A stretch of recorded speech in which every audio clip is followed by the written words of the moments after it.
Bourbon, one of Kentucky's most notable and oldest staples.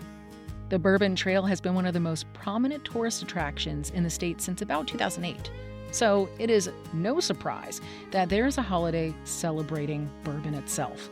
In honor of National Bourbon Day and one of our talking books that's currently being recorded, Mother of Bourbon, I recently sat down with one of our volunteers whose day job is in the distilling industry to talk about women in bourbon, her favorite books, and more. My name is Mattheus, and I'm the studio coordinator at the Kentucky Talking Book Library. Let's get started with our compelling conversation.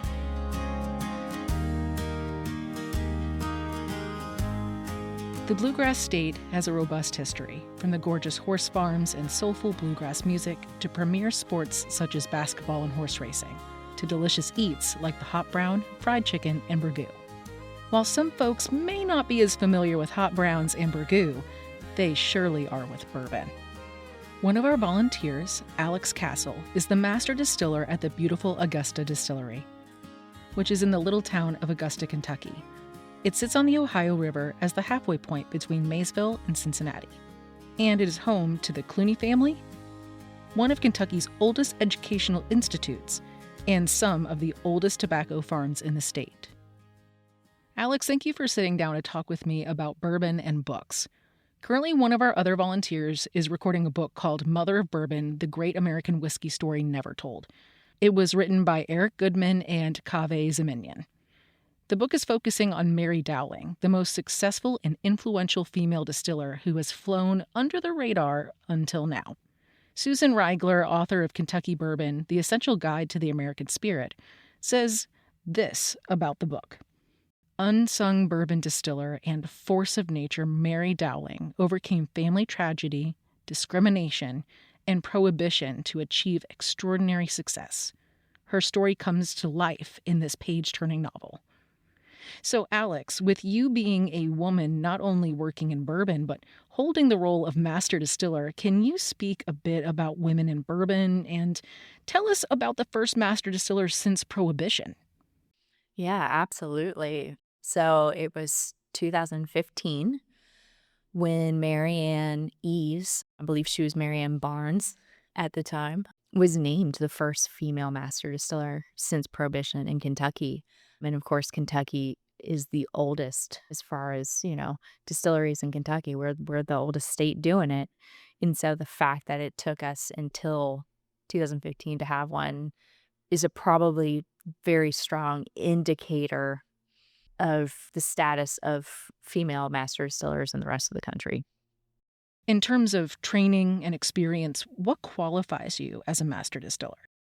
So it's funny, as old as this industry is and this profession is, there's actually no formal checklist. There's no formal certification to become a master distiller, a master taster, master blender, to where it changes, right? It depends on the distillery, but for the most part, it's understood that you're not just starting out. You haven't been doing this for 2 years. You should be well past a decade probably of doing this.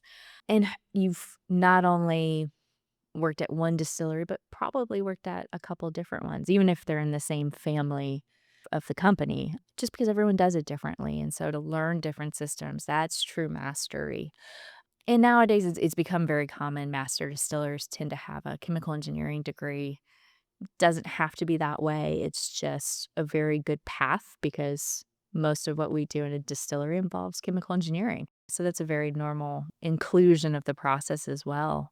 But it's really learning all aspects. It's starting at the bottom, doing the grunt work, putting in the time, working the late hours, and moving up in the roles and continuing to learn. Yes, master's in the title. We never stop learning. Let's move from bourbon to books.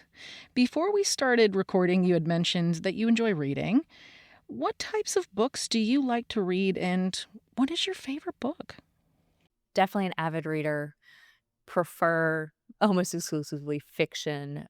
Definitely love like science fiction. Growing up, I easily would have said Lord of the Rings and Harry Potter were my favorite, and they're still really, really high on the list for me.